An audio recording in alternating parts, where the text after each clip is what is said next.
This is a reading from Dispatch International. Freedom of the press cannot be limited without being lost. For more news and opinion in English, Danish, German, and Swedish, go to dispatch-international.com. Author Karin Bengtsdotter. Title: Muslim prayer call not a part of Swedish culture. Summary: if permitted, Sweden would be well on its way to joining the House of Islam. In an editorial in Aftonbladet, Anders Lindberg claims that Muslims are not allowed to call to worship in the same way as Christians are. It's actually a lie. Muslims and Christians do not call to worship in the same way, and never have. Let's be honest, those today who object in various formal ways and for other reasons to allowing prayer calls from mosques would never do the same if it were a church, he writes. He misses the point. To compare the muezzin of a mosque with the bells of Swedish churches is just a classic nonsense argument from a cultural know-it-all who insists on pretending that Sweden is greatly lacking in traditions and culture to the extent that there is no difference between Christianity and other religions. I say pretending because that's what Anders Lindberg does. There is indeed a difference between Christianity and Islam's position in Sweden, and it is neither caused by Islamophobia nor intolerance. It is based on our cultural heritage. Sweden has adhered to Christianity for 1,000 years. The majority of the country's population view many, perhaps even most, of the Christian traditions as an integral part of Swedish culture. This may of course be perceived as unfair, but it is nonetheless a fact.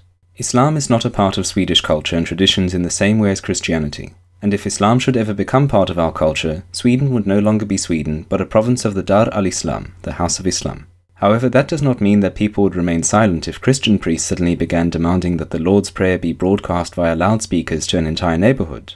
Sweden is a secular country, and religion is increasingly becoming a private matter. One cannot be certain that even the church bells will be immune from criticism indefinitely. Islam cannot be part of Swedish culture as long as many Muslim spokesmen show great reluctance to embrace secular Swedish traditions and even Swedish laws. That was evidenced in the TV program Uppdrag Granskning not long ago. To this very day, several Swedish imams would like to have blasphemy against Muhammad banned in Swedish law. The Imam Ali Islamic Center has submitted a letter to the government demanding a ban on insulting religions, in other words, restricting freedom of expression. This arrogant attitude towards the laws of secular and democratic Sweden marks a distinction between us and them. It is the Muslim leaders themselves who draw the line by rejecting Swedish law and by refusing to accept that Muhammad is sacred only to themselves and not to non-Muslims. Anders Lindberg continues. Those who want to discuss the problems of Muslim women wearing veils do not care about nuns or clerical clothing in the same way. They really want to restrict faithful Buddhists, Hindus, Sikhs, or for that matter Hare Krishna's rights to dress as they please. Here, Anders Lindberg shows a frightening ignorance.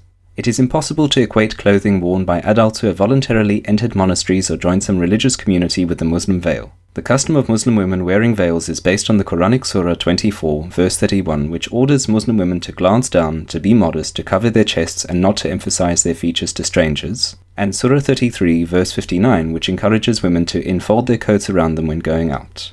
When we consider that this outdated and degrading view of women is applied to small children too, Anders Lindberg's postulated right to dress as they please falls flat on its face.